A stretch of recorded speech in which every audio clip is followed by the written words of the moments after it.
I'm going to do this in 3 parts because there's a little more to understand with minor scales compared to major scales to get the whole picture. So the first part, this video, is about building the sort of standard minor scale called the natural minor, thinking about what intervals it's built with and then how to find it easily on the keyboard in any key by adapting a major scale. That might sound a bit confusing at the moment, but you'll see what I mean. Part 2 is then going to be about something called the relative minor or the relative minor scale or key, which is really useful to understand. And unlike a major scale, there's actually a few different common variations of a minor scale you need to learn, each with a slightly different pattern and a different sound. So that's what part 3 is going to be about, and I'll pin those videos in the comments when they're up. And I've also got a worksheet available from my website covering all this minor scale theory, a recap of everything in these 3 videos. And there's a link for that in the description. We're going to compare C major to C minor to help learn the difference and how to build a minor scale. Here, because C is just a straight line of white notes, spotting any note that goes out the scale will be easier because it will be one of the black notes. I'll talk about some other keys afterwards. So the interval names in a major scale were the root, the major second, major third, perfect fourth, perfect fifth, major sixth, major seventh, and then the octave or back to the root. Here's what a minor scale is made of. Well, everything has a root, so that's the same. Then a minor scale also uses the same major second, which is a whole step up from the root. So far, the first 2 are the same, C and D in this case. The third note of the minor scale is the most significant feature. It's like the key ingredient that makes something minor, just like in a minor chord as well. Instead of E, the major third, we're going to use the interval that's a half step lower, or a half step closer to the root where we started. This interval is called the minor third and gives the scale its characteristic darker sound, or sadder as sometimes people say. A major third is 4 half steps in the root, 1, 2, 3, 4, and a minor third is 3 half steps, 1, 2, 3. In a key of C minor, that note is called E flat, not D sharp, because C to E spans 3 letters, C, D, E. We're calling it a minor third, and it's the third note of the scale. The next note is the same as a major scale, the perfect fourth, or often just called the fourth for short. We don't have a major and a minor version of the fourth. And the next is also the same, a perfect fifth.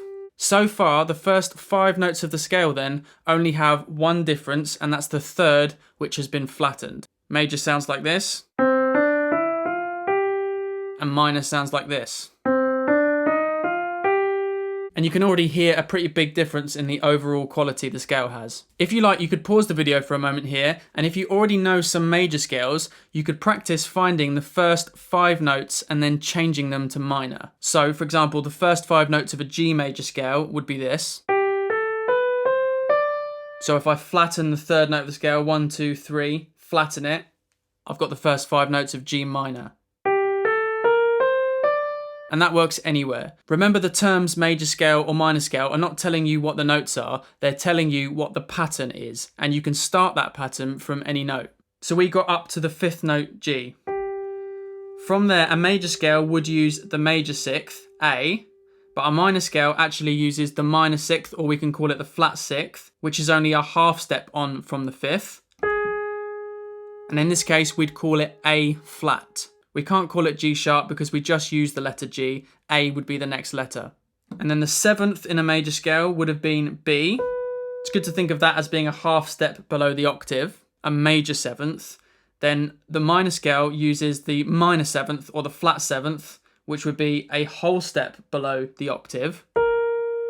This note here, and we'd call it B flat because we just use the letter A, B is the next letter. So overall, we have these 7 notes, and then we finish again at C. Compared to a major scale, we flatten the 3rd, the 6th, and the 7th notes. There's the 3rd, there's the 6th, and the 7th. We put them all down. So there's 4 notes the same, and 3 that are different. Let's hear the overall difference. Major. Minor. So these intervals it's made of and how that affects the sound is the best way of understanding what a minor scale is. Not how to use it, but just what it is. And then practically finding it on the keyboard in all keys where the shapes keep changing. The best way is to memorize all your major scales, which you should be doing anyway. And then you can use that as a framework, and then you just make those adjustments to the 3rd, the 6th, and the 7th. And you can use that method too to help you find the intervals in different sorts of scales. I'll show you some minors in other keys in just a sec. I've got a really helpful method to quickly visualize major scales in every key on the keyboard in this video here. There's also one other way which sometimes is a better option too, but that's a whole other topic, so that is what the next video is about. Make sure to come back for that one to learn about relative minors. I'm going to do 2 examples in the key of D and then the key of F, by converting D major and F major into D minor and F minor. And when I do that, I'll end up with the same pattern of whole steps and half steps and using the same intervals as I did in the key of C just now. So this is D major.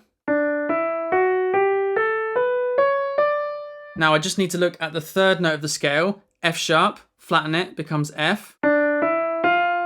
Now, as you know, the first 5 notes are just the same, so now I've got this in the first 5. So from that 5th note, these were the 6th and the 7th that I used in the major scale, major 6 and major 7. If I flatten both of those, B and C sharp become B flat and C. So you see they're the same letters I've used because they're still the 6th and 7th letters along in the sequence. Then just hit the D again, so now I've got this. Let's do an example in F. Here's F major first. There's one black note in this key already, but it's the 4th, so that stays the same. So I need to flatten the 3rd note. 1, 2, 3. A becomes A flat. We keep the same letter. There's the first 5 notes of the scale. So if that's the 5th, these next 2 were the major 6th and the major 7th. Flatten them both. We get D flat and E flat instead of D and E. I hope that was helpful. Please give the video a like if it was and subscribe for more content to help you develop your piano playing. Plus to make sure you catch the next 2 minor scale videos so you can understand them fully. Thanks for watching.